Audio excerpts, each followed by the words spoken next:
Hello and welcome to this week's recap for Division 4B. I am Trog and with me is my good friend Sir Kodiak. How are you doing today, Sir Kodiak? I'm doing good. Great, great. How was your week? I hear you won again. Yes, I won my game, and that's always nice. Downside this week is I did lose a level 5 killer Pestigore to a foul. So that stings a tiny bit, but a win's a win. That really sucks. But you're on a roll, man. Top of your division, Yeah. playing for the playoffs. Not bad. I'm working on it. Not How'd your so week good. go? I mean, it was a tie, which is not awful, but it was one of those games where you are controlling the entire match, and you should have won, and you didn't. So, I have to admit I'm even more stinged about this tie than about the loss in the first week, because in the first week they just ran over me. I never stood a chance. This time, I needed a simple 3+ to pick up the ball and win, and I wasn't able to do that. While the other guy kept doing 3+ and 4+ dodges with loner, and I was like, "What the fuck, man? Stop it!" But yeah, That sounds okay. frustrating. That's Blood Bowl, you know. Anyway, let's get on with it. So, week 3, and it was a very surprising week. I think many of the results here were not expected, or at least a few of them were quite surprising. So, let's get going with it. First off, we have the Butcher's Block versus Murdery Space Elf Trope. They went 0-2. That's quite a result. Did you expect this? It is, yeah. No, I did not. I didn't see this coming at all. Oh, wait, actually, I'm sorry. No, this one I did see coming. This is... this one makes a lot sense of to me. dodge against no tackle, so it was expected, yeah. On the other hand, these elves are really coming along. I remember in the pre-cap we talked about how hard it was gonna be for the murderous space elf trope, and so far it hasn't been so bad. It seems like Modley knows what he's doing. Yeah. So that's kind of cool. Though efforts to rebuild the team are struggling a bit with that dead lineman. How so? What do you mean? Well, so this was a team that came into the season down pieces and has been trying to buy them back up. So buying a lineman, then I think this is perhaps that piece's first game, having them immediately die has to be a little disappointing. Right. But on the other hand, a win's a win. And probably Dark Elves are one of those teams, one of those elf teams that you really want to build a bench and maybe be a little bit more punchy. It's pretty common to see Wood Elf teams or Pro Elf teams to have less than 11 players, and they're really, really fine. It's part of how you play them, but in Dark Elf, it's not bad to maybe be a little bit more bloaty. So, well, it's gonna be hard, but as long as he keeps winning, not so bad. Let's keep on. Then we have Hellas Kitchen versus Careless Coders, a win for the Underworld. Were you able to watch this one? I did. I got a chance to watch this one. I thought it was a fun match. I think we predicted that at least. We expected it to be a fun one, and it really was. Both coaches delivered. It wasn't a really surprising match. I mean, I expected the Curtis Coders to win. Chaos Subalu has a way to. I think he's very, very good with his team, and I expect good things from him. Do you have any comments from this match in particular? I'd say the one thing that stood out to me is I predicted this as a tie, and this actually, I think, probably got closer to a 0-2 win for the Underworld than it did a tie. It was, I think, a turn 15, turn 16, probably turn 16 attempt by a Goblin on the Careless Coders to score, and just the last GFI failed, and that would have taken it to 2-0, so it didn't affect the end result too much, but I agree. The Underworld basically had this one under control for a lot of the game. They were. It was a really good match for them. I also think that this is a team that can play really well when under TV. They bought a wizard, made a good use of it, and here comes into play what I said in the pre-cap. I remember we talked about Hell's Kitchen, how they had a really good team, but on the other side it was a little bit bloaty. Normally Norse wouldn't give this kind of inducements to other teams, and having the other team with a wizard can be really annoying. So well, that's what you get when you build wide on Norse. Sometimes it's not so bad to build a little bit taller because it becomes a cheaper team, have really good blitzers and a really good wolves, but maybe not so bloaty linemen. It's something to consider, I think. And that the bloat didn't help when the Yeti left the match, since that's like so much team value, and having it out. But like still counting against you in terms of those inducements is really unfortunate. Okay, so let's move on. Then we have the Leaping Lizards versus the Greenskin Gut Splitters, and I think this is the surprise of the week. Way to go, Squid 5! Congratulations. Yeah. I think we both even. This is a big shut up for both of us. I remember even laughing about this match, how easy it was going to be for the Rats. So we were a bit dismissive of the Orcs. And Squid 5 came with his meme magic. I just love this. I thought he was going to lose, but I was really rooting for him. I always am. I like how he plays. So well done, man. Well done. We can see plenty of damage on the Rats. That maybe explains what happened here. It starts telling the story. There wasn't the damage wasn't terrible. The only perm we see is or at least the only meaningful perm we see is a strength bust on a rookie gutter runner, so not so bad. Most of the rest were badly hurt. So not a good match for the Rats, but they will live to play another day. They'll come out of this okay, but it was I'm sure a disappointing match for them, just taking damage throughout the whole thing. That skink number 1, which is that nice ball pickup gutter runner, left turn 1 on a snake dodge, where it hit the ground and injured itself, which that did not set a great tone for the match. I remember reading in Discord a comment from Gaskull, which was pretty funny. He said his team is like the Washington Redskins. Everybody predicts they will have a great season, and after a couple of matches, they start rebuilding. I hope it's not like this time. I still have high hopes for the Rats. Don't worry about it. Just shrug it off and keep playing. I think you will still be competing for the playoffs. For all their difficulties, like the team is still in good shape. Absolutely. Then we have Legendary Wordsmith versus Script Lords. In this one, I think we predicted the Elves, and they were really on a roll. Yes. And it was a surprising tie from the Necro team. Once sees the Necro team, and you see, oh, they're really damaged. They have to rebuild, but they managed to take a draw from the team that seemed invincible in the beginning of the season. So well done, Redbeard. Yeah. They also managed to come back. It was a 2-0-0 team versus a 0-0-2 team. So I don't know if there was anything really unlucky of any of the teams, or it was a fair match. Were you able to see it? I missed it, sadly. I didn't see this one either. I've only seen the stats.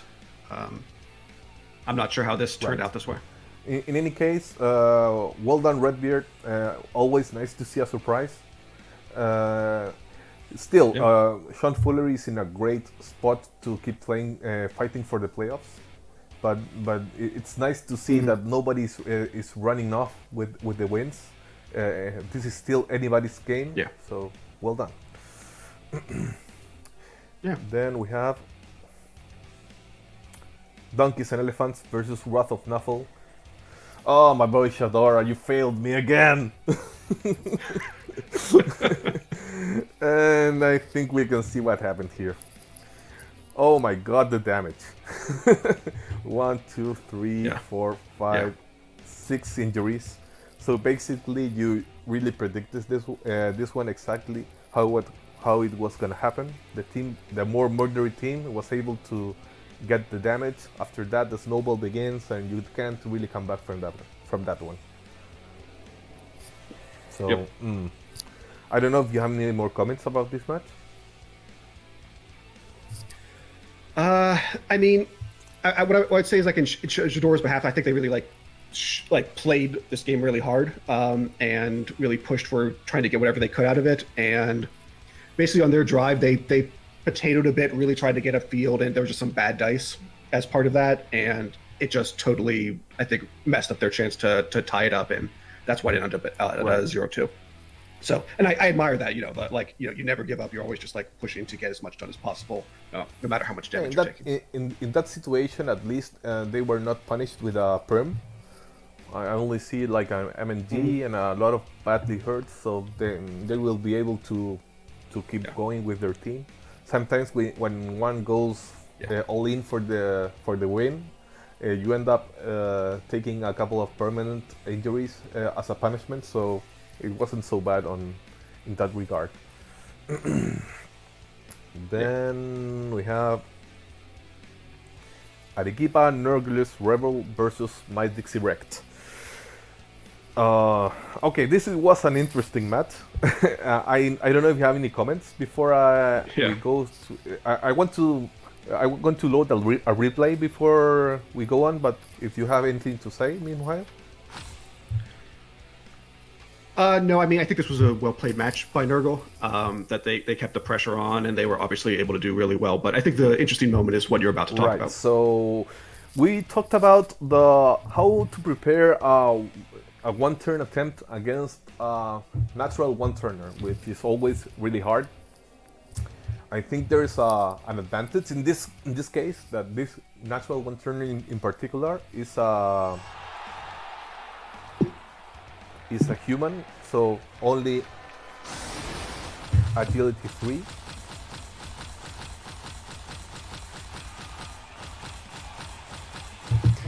Yeah, that causes a lot of problems, particularly. I mean, it just makes those dodges so hard. So let's have a look.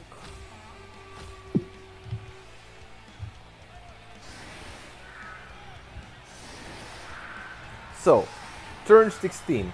Arequipa Norglers winning 2-0, but they have to prepare the one-turn defense. I can't blame them. You at least they already won, but I think this is one of the shittiest one-turn defenses I've ever seen in my life. Like, really, really, really bad. And probably the only saving grace is that Archie Bunker didn't do it a lot better on offense. So I take it you're currently loading up I just loaded replay. it. So okay, let's have a look. So this is how the defense was set up. We have a line in the back. The first mistake is that they're right next to the end zone. So if a player has to do dodges, they only need to make 2 dodges. A dodge to get in between the players and a dodge to get into the end zone. If you put the players 1 square forward, they have to make 3 dodges. 1 dodge to get into the middle, 1 dodge to get behind them, and then a 3rd dodge to get away from them. So that's the first mistake. If you want to make a one-turn defense, you put your players right between the 24 and the 20-yard line. You don't put them on the 24-yard line. The second mistake is, I see a hole in here. On the left side, or if you're looking from a Nurgle perspective, on the right side, there's nobody covering it. So, if I'm the human team, I put my guy over here, I pass it to him, and he just runs off into the end zone, no dodges needed. But what did my friend Archie Bunker do? He put him on the right, and I am not sure what he was thinking. Do you have any idea why would he do that?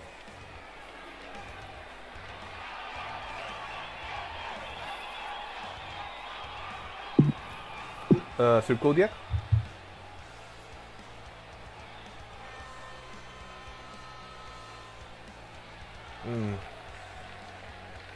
I think we're having some technical difficulties. We'll be right back. Okay, so we're back. So I was talking about how the Archie Bunker chose to put his catcher on the right side instead of the left. Do you have any idea why he would have wanted to do that? Right. None whatsoever. So yeah, it was a shitty defense, a shitty offense, and let's see what happened.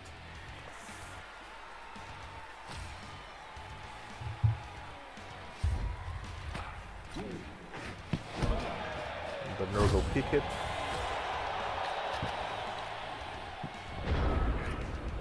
Humans take a punch, which is fine. I mean, why shouldn't they? They already lost. No. Yep. But then they grab it with one of the guys in the back, pass it to a guy in the middle.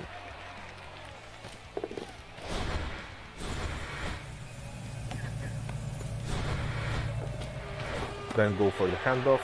That's fine too. But of course, Mr. Natural One Trainer is on the right side, so he has to go for the dodges, and he failed. Which is a shame. I mean, if he had done exactly the same, but on the other side, it would have been a touchdown. Yeah, now, I mean, I imagine here that both coaches were looking at, well, this is 2-0. Even if I give up the touchdown, even if I don't get the touchdown, doesn't change the win. And so they weren't looking at it too closely necessarily. At the same time, I think for Louis Jano, you're looking for, you have a 3-0-0 season. Wouldn't it be nice to get your touchdown percentage higher? And then just for Archie Bunker, why not get a touchdown? It's just it's free SPP. In any case, good win for Mr. Luis Jano. Still, if you have, you're now really playoff bound, so start working on those one-turn defenses, and you'll need them on the playoffs if you make them. And then, okay, let's move on. Then we have Skirgle versus Sun Eaters. This time we both predicted for the Nurgle to win, and they did. It's really hard for an undead team to play any kind of claw team, especially Nurgle, so no big surprise here. Anything to say about it?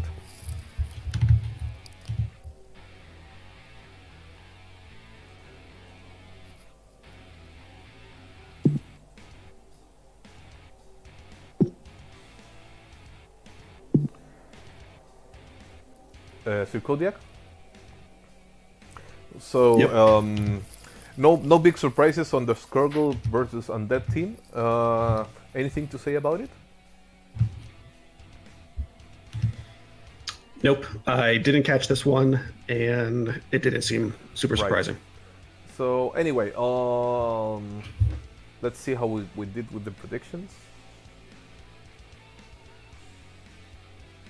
And haha, finally a week goes for me. You still have a +3, a +3 advantage, because my first 2 weeks were awful, but at least I'm back in the game now. Yeah, chipping away at it. If only my boy Shadora started winning now, but yeah. Okay, let's move on. Then, how about we move on to the predictions for next week? Sounds good. So I think first up is Murdering Space Elf Troop versus Hell's Kitchen. Yes. Um, what are your thoughts on this one? I look at Hell's Kitchen and I see only one tackle piece. Well, I guess two tackle pieces, only one with Mighty Blow. That seems to be less than I would like. On the other hand, I think this is a match where they can do some damage to the Dark Elves. I think Space Lion's a good coach. I'm going to have a little bit of faith, and I'm going to say the Hell's Kitchen is going to win this one. What do you think? Okay, so they have 1, 2, 3 Mighty Blow against AV8. Not a lot of tackle, a lot of dots on the other. I'm going to go with a tie. Especially if the elves get the first offensive drive. If they manage to, because I don't think the elves will be able to stop the Norse from scoring. But if they are able to score themselves, I think it will be a 1-1 tie. That's how I see it, at least.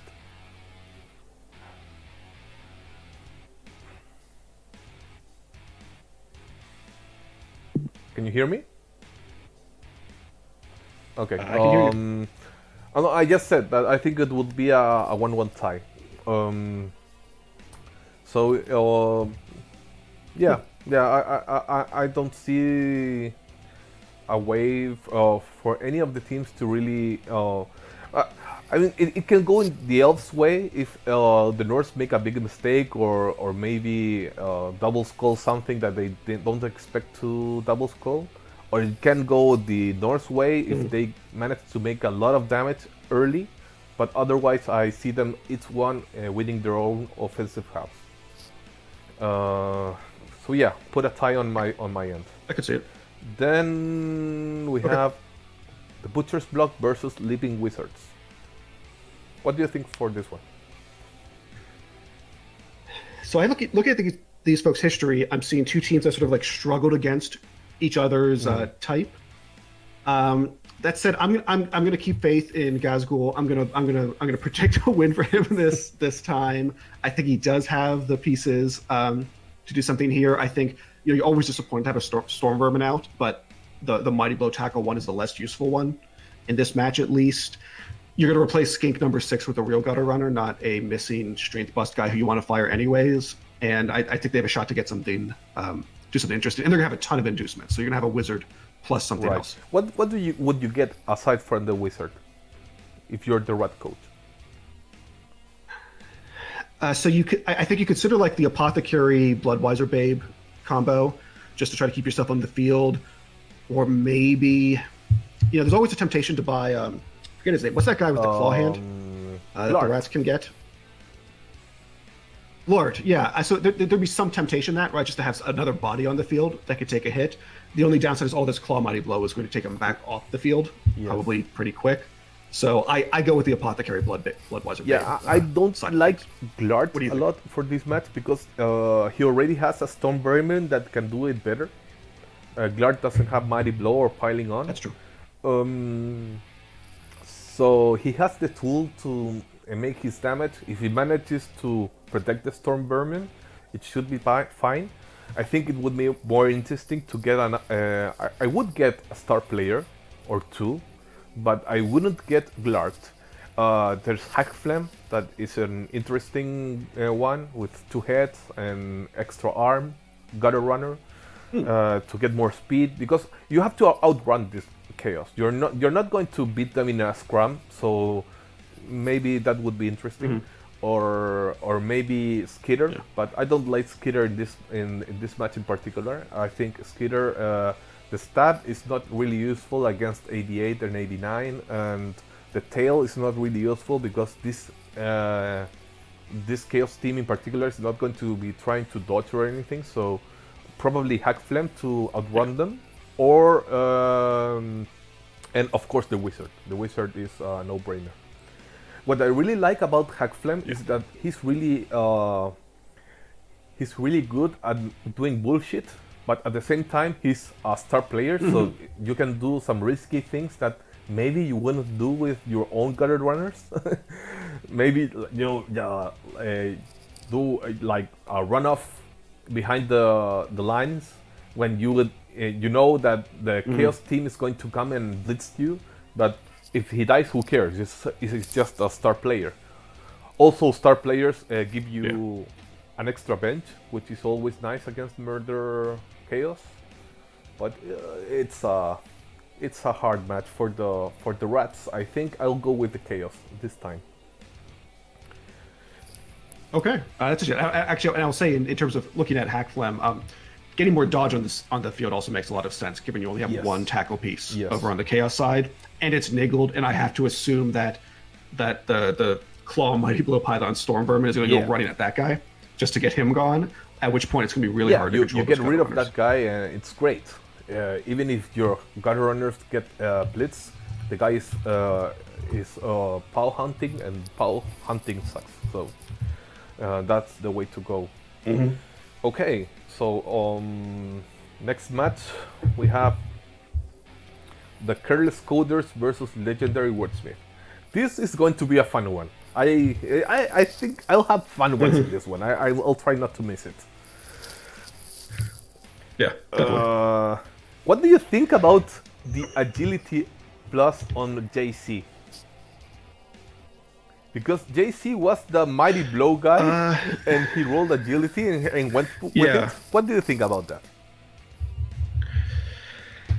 I mean, agility is really nice. It's nice to have the extra mobility. They don't pair well at all. It's like this is a highly mobile piece to go try to knock something down. It's so hard to pass up agility on an elf team, but if there's ever a time to do it, it would have been like right now and just get him blocked, just so he can more reliably do damage. No. Would you have taken agility? I'm the guy who took agility on a rotor, and I still wouldn't have taken agility on this guy. This guy needs block, and I think he's going to get punished because he doesn't have dodge, doesn't have block, so he's extremely easy to punch. I don't like it at all. I think he needs block and then needs tackle. If you get lucky and roll another doubles, you can give him pining on, and then you get with your agility access jump up. He's a killer. That's what he can do. You have a lot of other agility pieces. That's the other thing. Maybe if it's the one agility you rolled, you say, okay, I want agility 5. It has its uses, but he has an agility 5 sacker. He has an agility 5 blitzer. He has another agility 5 sacker. So come on, man. That's more than enough, I think. I don't like it. The niggled movement busted blitzer is MNG, which is not a surprise at all. Come on, Sean Fullery, get rid of that guy. What are you waiting for? You have the cash. Yeah. What's going on, man? What are you doing? Yeah, it's the game to do it because that way you get to actually have the blitzer in the match. Yeah. Just fire that guy. On the other hand, we have the Careless Coders. The MLNG on their side is huge. Losing that D-tackle piece they had against an elf team that has almost universal dodge has to hurt him a lot. And what do you see for this match? Yeah, I think pointing out that missing Mighty Blow tackle guy is huge. I give it to the Dark Elves on this one. I would say mostly based on that I think that is so crushing to the Underworld team, which I think could make a play for it, but I think are going to have trouble getting rid of any of these Dark Elves. You can have so much high agility, just like moving the ball around easily. I think Legendary Wordsmith will win this. I just don't see a world where this doesn't go for the Dark Elves. They have the agility to gettable anywhere. They don't. The Underworld don't have their tackle. It's gonna be a hard time for them. I think the best the Careless Coders can do is go for maximum damage. Go for JC, for instance, because JC can really become a Goblin killer if you don't catch him fast. On the other side, JC, because he doesn't have block, he will be POW fishing, so it's not so great either. But in any case, I see the Dark Elves taking it home. Yeah, I agree. Then we have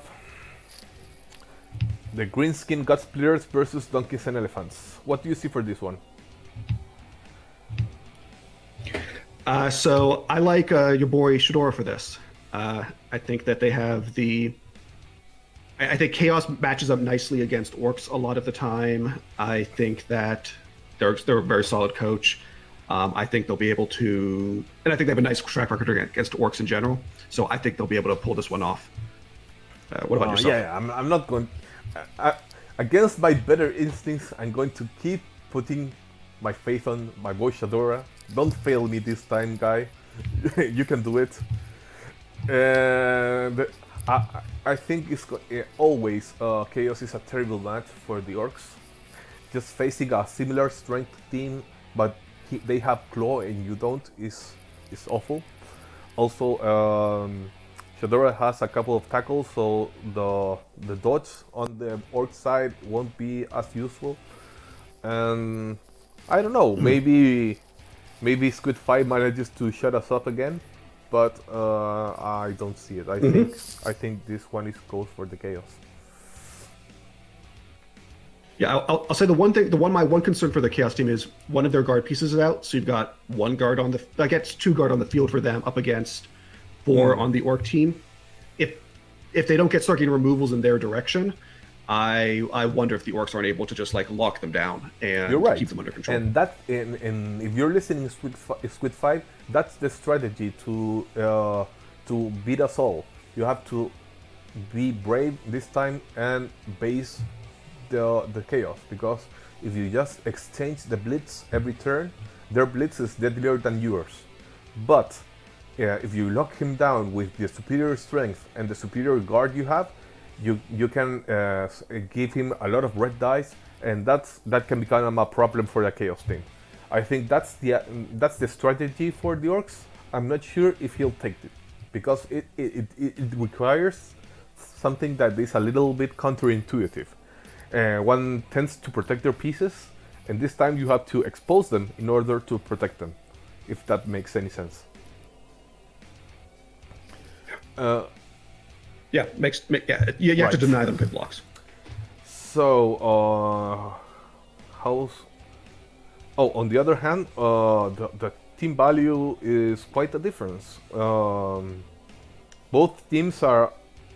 Yeah, I don't know what you do for Both Chaos teams here. are bloated on Clash. I expect both of them to reduce it back to 150, and if that's the case, still Chaos gets quite a bit of inducements.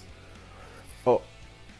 Yeah, and actually those values take into account the assumption that this is going to go down to 150. Good. That's how I'm calculating the match TV. If I'm Shadora, I get Lord Borak with 50k from my bank. Strength, Mighty Blow, and will allow you to get out from the lockdown that the Orcs can make.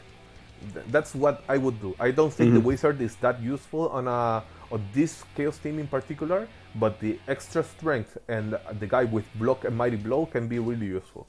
That's what I would do. Yeah, I agree. Then we have Game 5. Crypt Lords Tupugalu versus Arequipa Nurglers. What do you see for this one? I think that the Nurgle team is going to be able to chew through this Necromantic team over the course of the match. I think that Luis Geno has been having a really good season, and I see that continuing. And I'll point out just as a matter of history, I played with this Crypt Lords 2 Boogaloo team in my rookie season, and their only win against the Bash team was against me. So that shows you how much I know about all of this. No, but that's fine. I mean, rookie season on Nurgle is terrible, so you expect to lose against everybody. So it's not so bad. But yeah, Nurgle at this stage becomes a real problem for any team, and in this case, Necro in particular. I hate to agree with you, because I've said this a million times. I hate this Nurgle team. I think it's stupid. But I've learned better than to question Luis Jano and his unconventional methods of having Nurgle warriors without block. And yeah, I think the Nurgle will take this one. How's their team values? They're very similar, so um, you won't see Necro getting something really good. That makes Necro quite bloaty. If you see, this is not a bad Nurgle team, and they're still not giving them a lot of inducements. That's interesting. It, Yeah, that block strength guard ghoul is a ton of team value for a piece that doesn't necessarily right. deliver a lot. Yeah. Yeah, maybe. On the other hand, this team is so damaged that if you get rid of that guy, you end up Yeah. with almost a rookie team. So I understand why he hasn't gotten rid of him. But yeah, it's gonna be a problem. Then we have Wrath of Nuffle versus Skurgle. What do you see for this one? Generally, this sort of like Nurgle Chaos matchup, I like Nurgle because I think regen works out better than those apothecaries. Like over the course of like a really bashy match, and this Nurgle team's better developed than the Chaos team, so I expect them to win. Yes, I agree. Like we always say, Chaos is better than Nurgle against lighter teams, but Chaos is worse when facing actual Nurgle. Regen versus no regen makes a difference. The fact that Chaos is a little bit faster, they're not fast enough to run away from Nurgle, so the regen really makes the difference. I also see Skurgle taking this one home. And yeah, that would be our last match. One more match. Oh, right. Game 7. Yes. My Dixie Wreck versus the Sanitors. Yeah, Dixie running a little damaged here with a couple nice Yes. pieces missing. Well, what would you... I nevertheless think that they win this one. I just generally like their team. I think that the Undead team, unlike say the Nurgle team last week, is probably going to take enough damage in this match that they'll struggle to stop the one turn, even if they wanted to spread out their pieces properly, and that's going to make a huge difference. So I think Dixie's got this. Okay. Okay, so Sun Eaters have 3 goals. My Dixie Wrecked has no tackle. My Dixie Wrecked has 1 less guard piece, and Sun Eaters have 2 guard mummies. And but my Dixie Wrecked has 1 for 80 team value, and Sun Eaters have 1610. So they will be able to afford the wizard probably. Yeah, that's going to burn a lot of like 20 of the remaining 30 cash, but it kind of makes sense, right? Like this is a match where if you can get the ball on the ground with the wizard, you have the pieces to go get it and then score with, and that can just win you the game. I think I'm going to go with a tie on this one.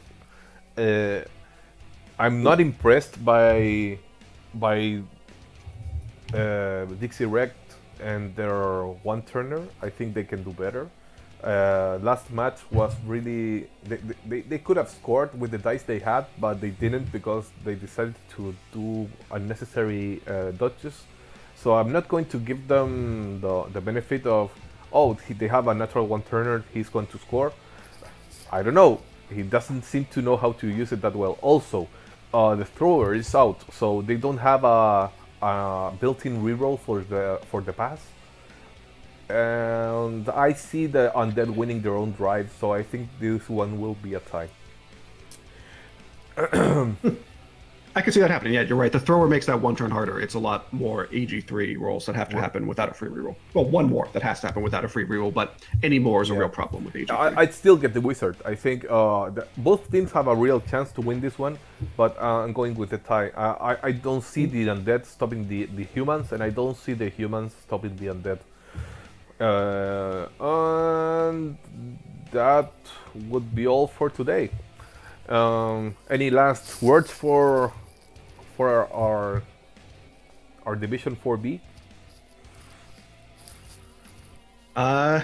Guys, I've been enjoying the season so far. You've been surprising both of us, and I hope you I keep agree. doing so. I've had a lot of fun watching them. In fact, I'm going to steal something from you because you said it on Discord, but I have to agree 100%. I'm more at this point. I know the teams I'm recapping better than the teams I'm playing. Like you asked me about teams in 3A, and I'm not sure who's playing there. But if you ask me about teams in 4B, I know exactly who is who. So. Yeah, I have to remind myself that the human team in my division is a natural one turner. It's the one I cover. So anyway, you guys are really fun. You have surprised us a lot, so I'm looking forward for next week. So thanks for joining us, Kodiak, and we'll see you all next week. Mm-hmm.